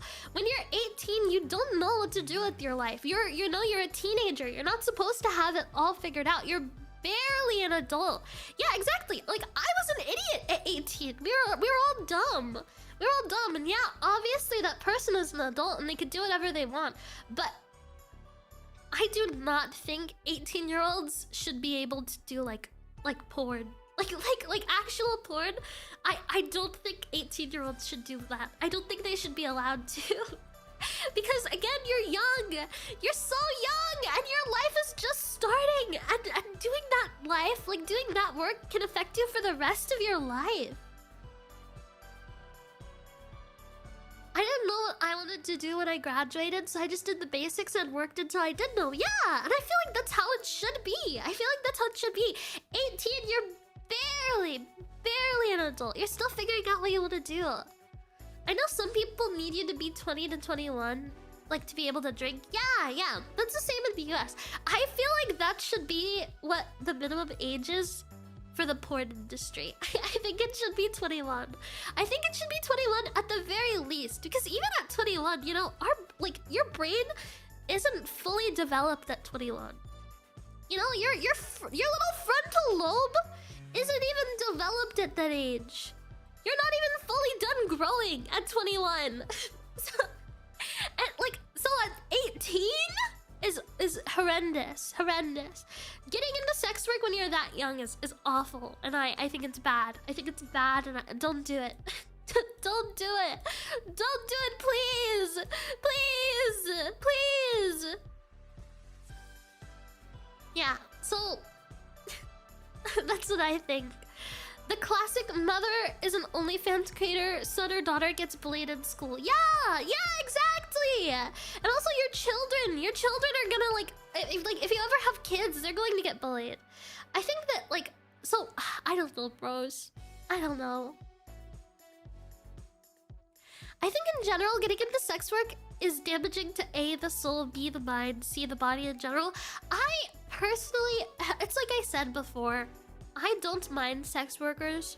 I have friends who are like NSFW VTubers, and good for them. Good for them. Like the VLR girls, awesome.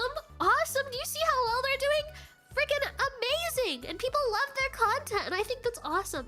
So I am not going to ever like shame sex workers. You know, like, bro, if I was unashamed, heck yeah, I'd do that. It's easy money. But it's not for everyone. Like, I realistically don't think I would, you know, ever do that kind of thing, because to me, sex is shameful. Sex is shameful. I'm not proud of that.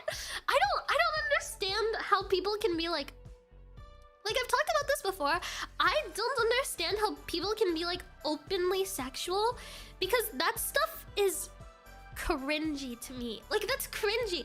I can't do it. I can't just oh god. Oh yeah.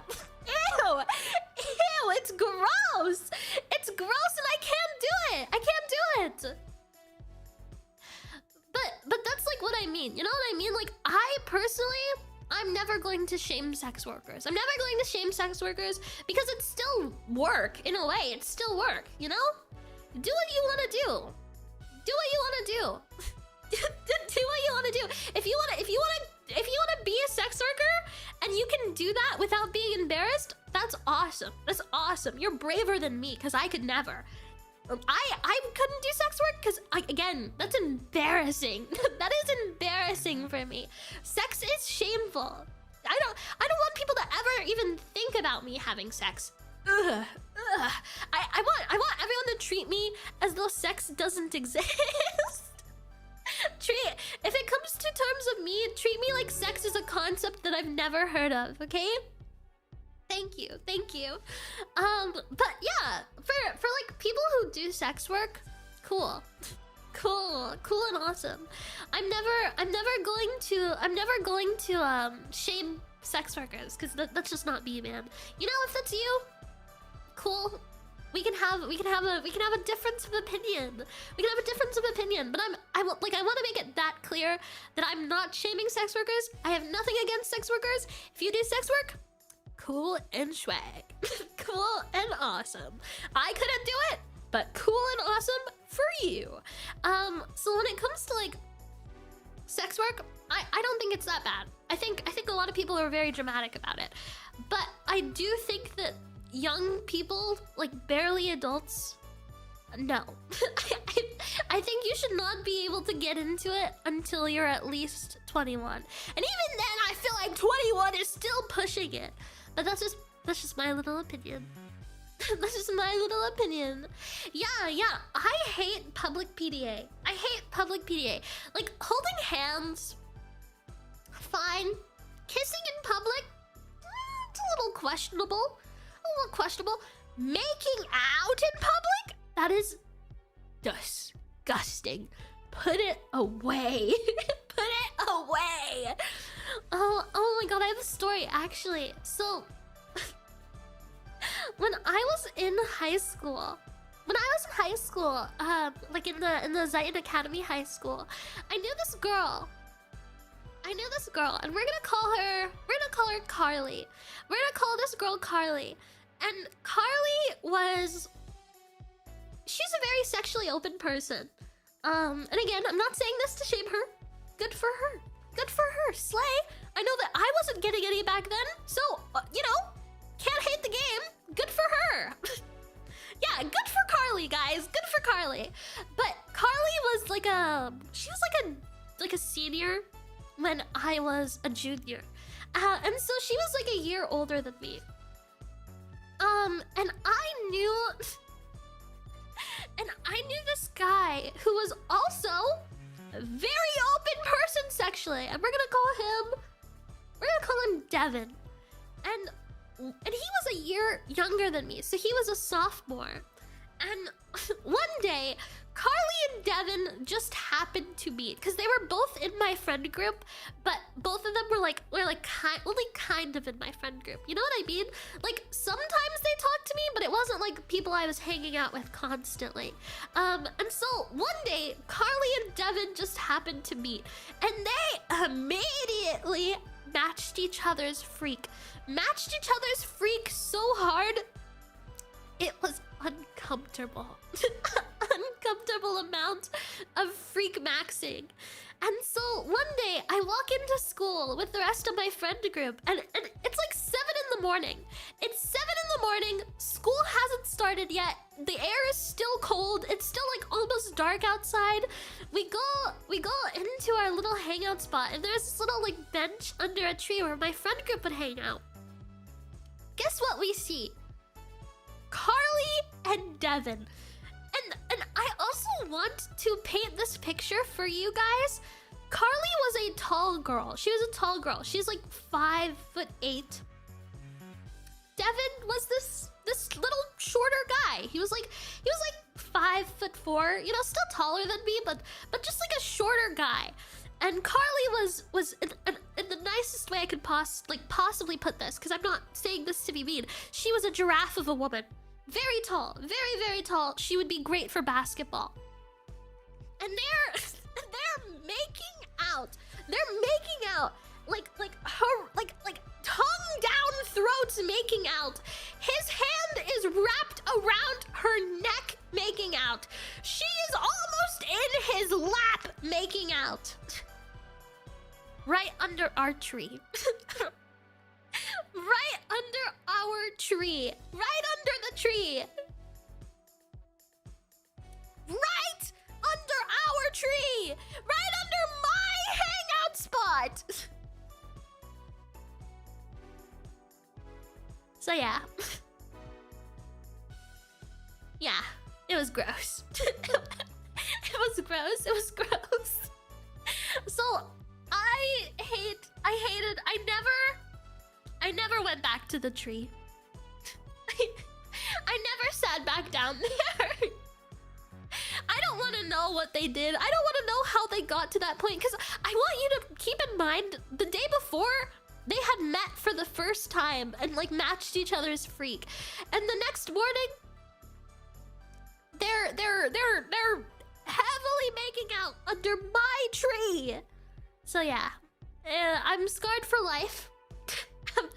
I will never, ever be able to handle PDA, because the idea of being like Carly and Devin has ruined me. the idea of ever being like Carly and Devin is horrible.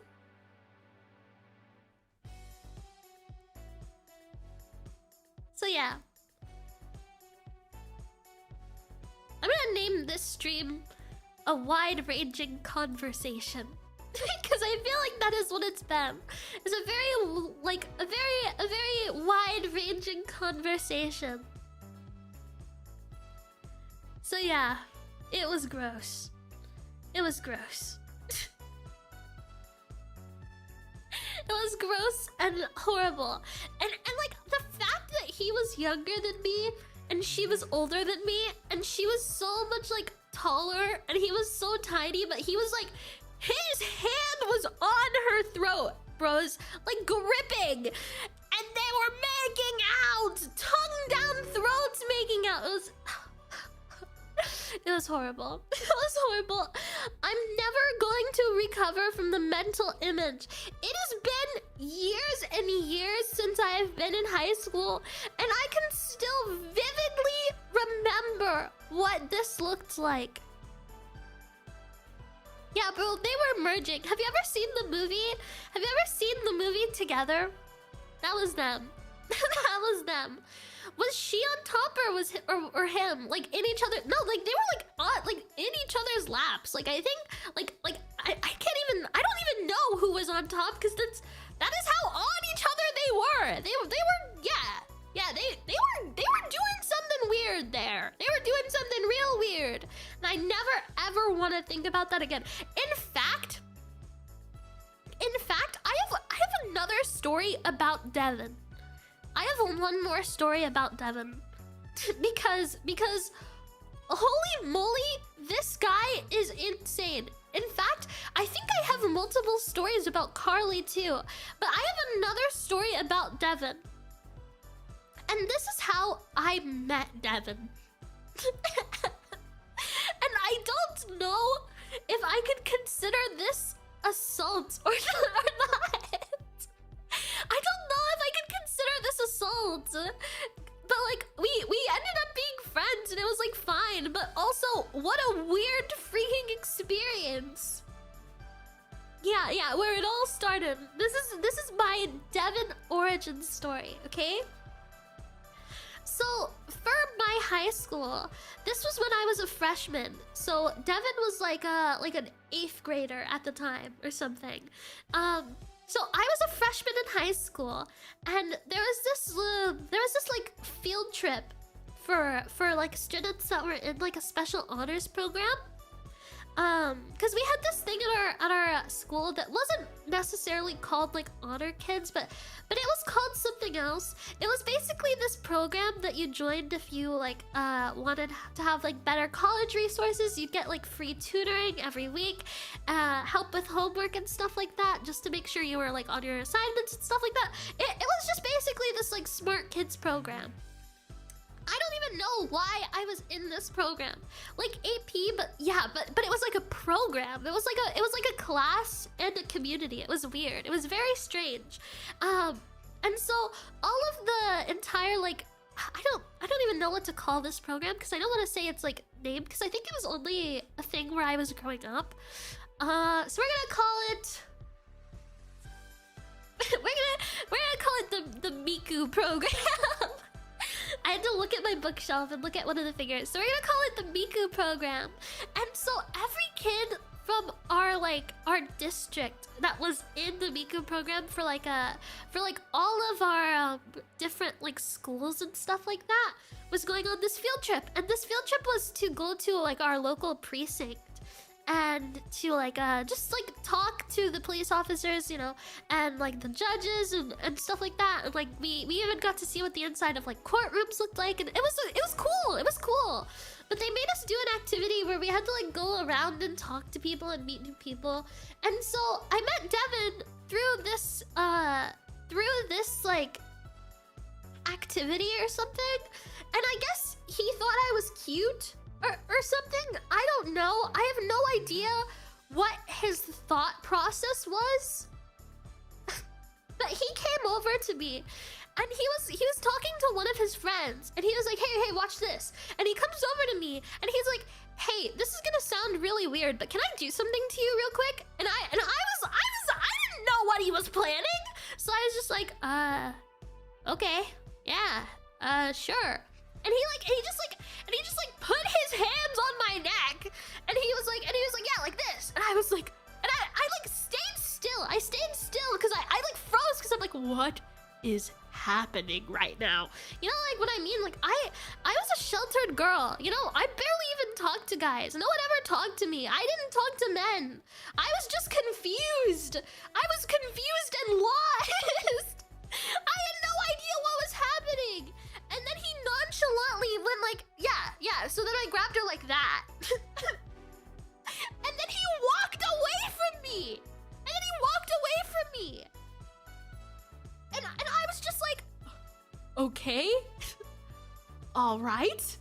And then later on, he introduced himself and he was like, oh yeah, my name's Devin. And I was like, yeah, I'm Fido. Thanks. And I remember immediately going to my friends and being like, that guy's freaking weird. But then my best friend ended up talking to him and they had like a really good conversation.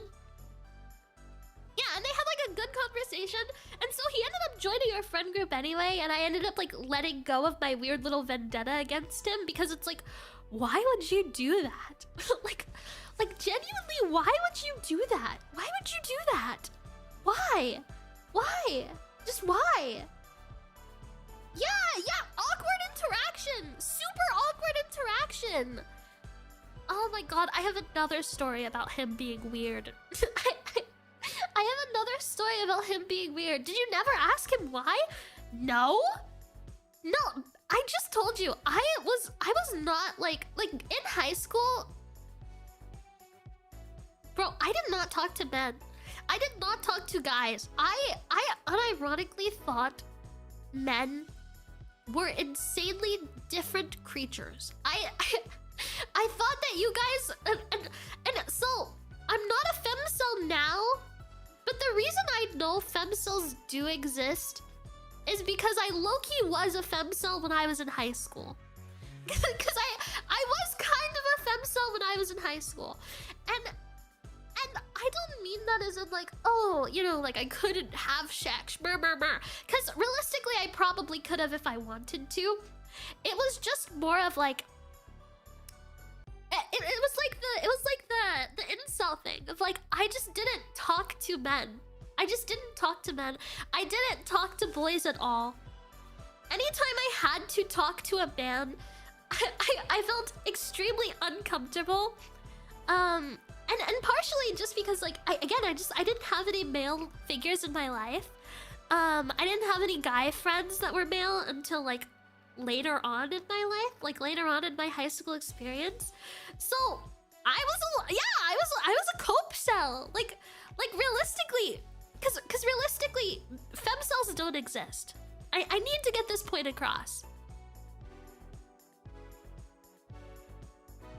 Realistically, femcells don't exist. And so I say that as in like, I probably could have had sex if I tried. But the thing was, I was too awkward. I was awkward and nervous, and I thought men were totally different creatures than me. I was so awkward and nervous that anytime I was ever flirted with or catcalled, I would immediately get so embarrassed, I would leave. I would leave and I would seem very uninterested. Not because I was actually uninterested, but because, again, I was just that nervous. I didn't talk to men at all. So even my quote-unquote friendship with Devin was very limited. Was very limited interactions. very limited interactions. Yeah, I had zero Riz. I had zero Riz whatsoever. I was a little cope cell. And so basically, when I had my first boyfriend, I didn't even kiss him. I didn't even kiss him. It was peak COVID, and I kept my mask on all the time. All the time. I didn't even kiss him. It was very uncomfortable, and I'm sure a very weird relationship for him. Cause yeah, when I was in high school, I did not talk to boys. I did not talk to boys. It was so bad, in fact, that when I liked... Okay, I have a different story, but we'll go back to the Devin story because I want to talk about him a little more. But so there's this guy that I liked, and he also just happened to be my history teacher's son. And at the time, I had two best friends, and we all thought that our history teacher's son was extremely attractive. We don't know why, but we just did. We're gonna call him Max or something. We all had the biggest crush on Max. And so one day, my best friends were like, hey, Fido, you should come to this event that we're doing after school. Max is gonna be there. And I clammed up and I went, no, I'm not going. No, you can't make me. And so I didn't go. What I didn't realize was that it ended up just being them and Max. And so they got to talk to Max for like 3 hours. And so they quickly became really good friends with him.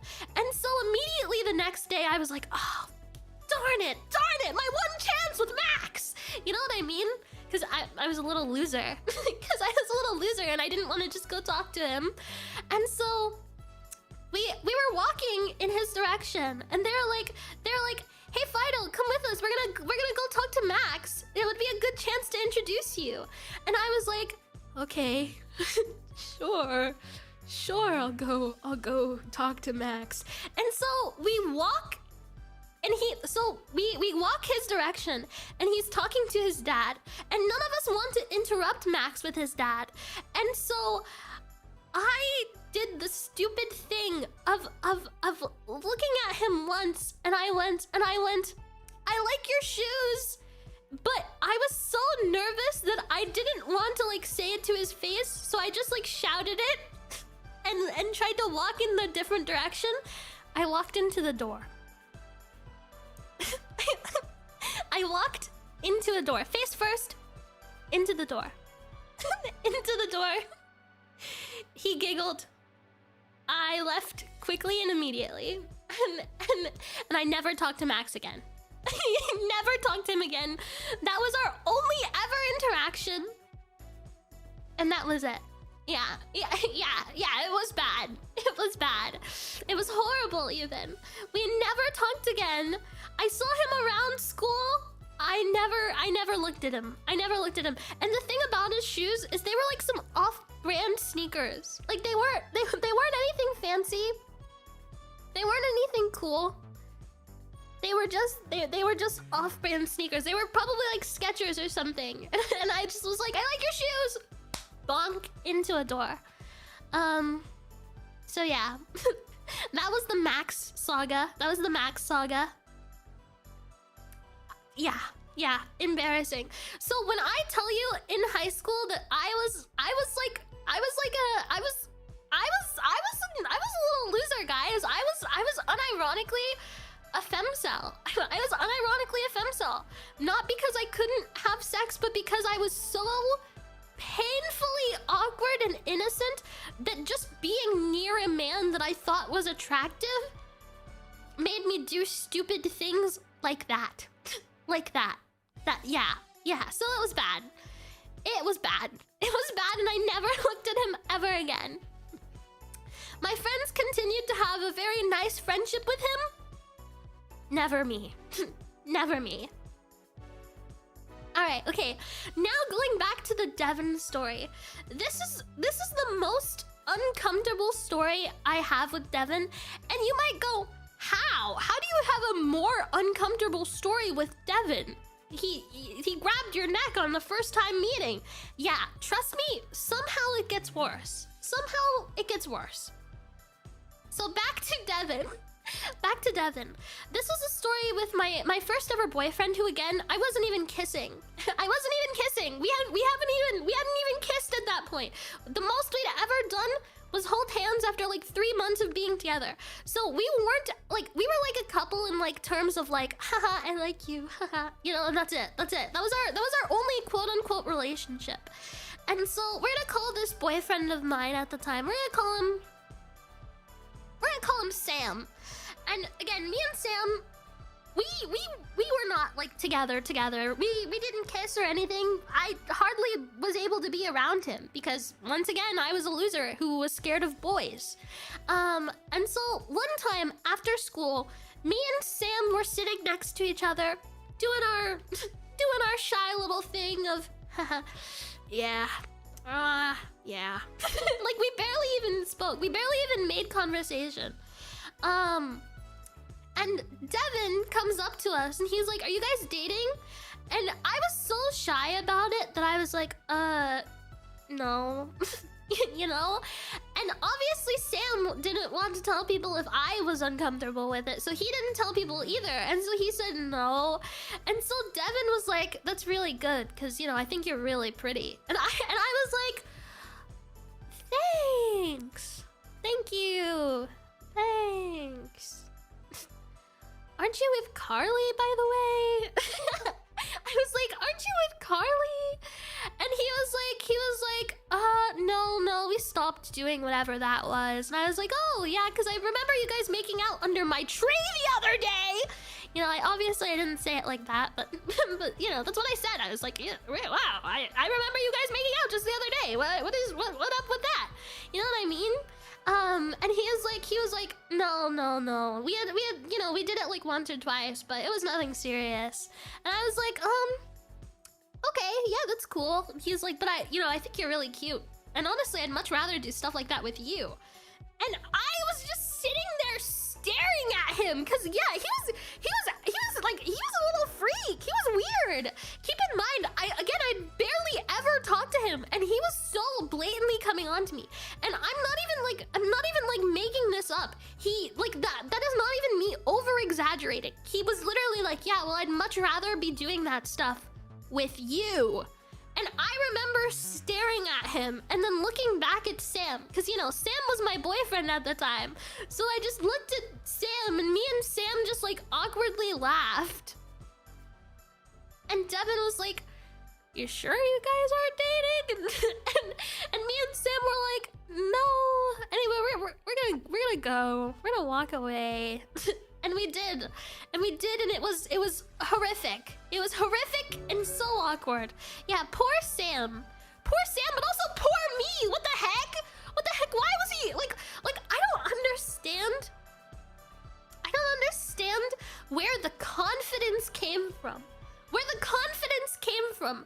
Because I'm not gonna be mean, but like you know, he wasn't like he wasn't ugly, but he definitely wasn't like attractive enough to be like, yeah, do you want to go get jiggy in my bedroom? You know what I mean? Like I just don't understand where the confidence came from, where the audacity even came from.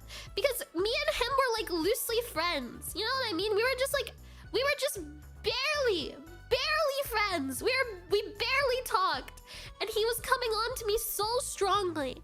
And again, had at that point made out and did it with one of my friends. He was really living the you miss all the shots you don't take. Yeah, good for him. Good for him for doing what he had to do. You know, good for him. Because again, as we've discussed, I definitely wasn't getting any play in high school. So if he was, cool for him. Awesome for him. That's awesome. But yeah, very awkward, very uncomfortable. I'd rather do that stuff with you. Is insane to say to right? Insane to say to someone. Actually insane. Poor Sam. Yeah, poor Sam.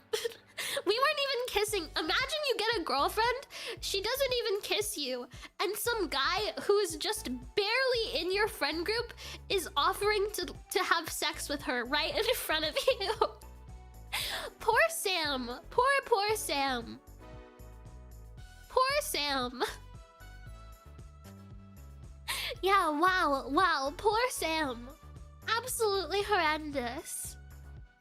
Oh yeah, so those are my political takes. Those are all of my opinions. And there you go. Those are my stories. There you go. There you go. I hope you liked it. Okay.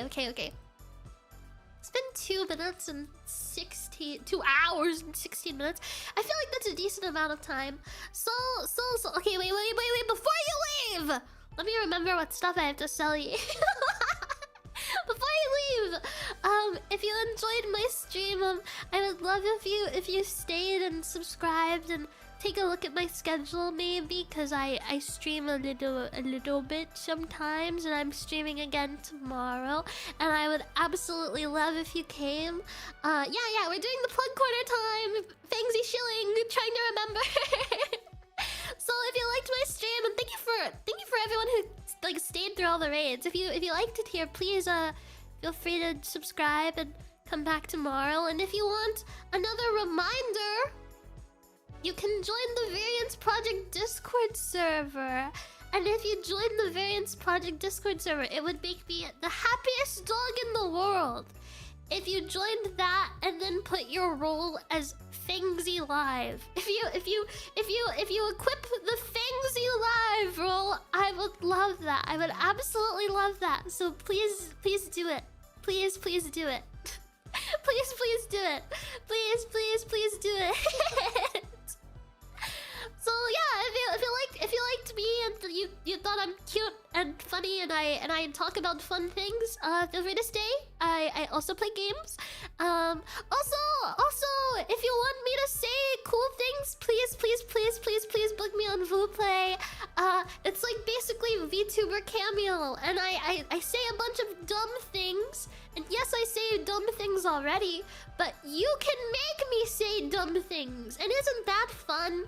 Isn't that alone pretty fun? Oh, I thought so.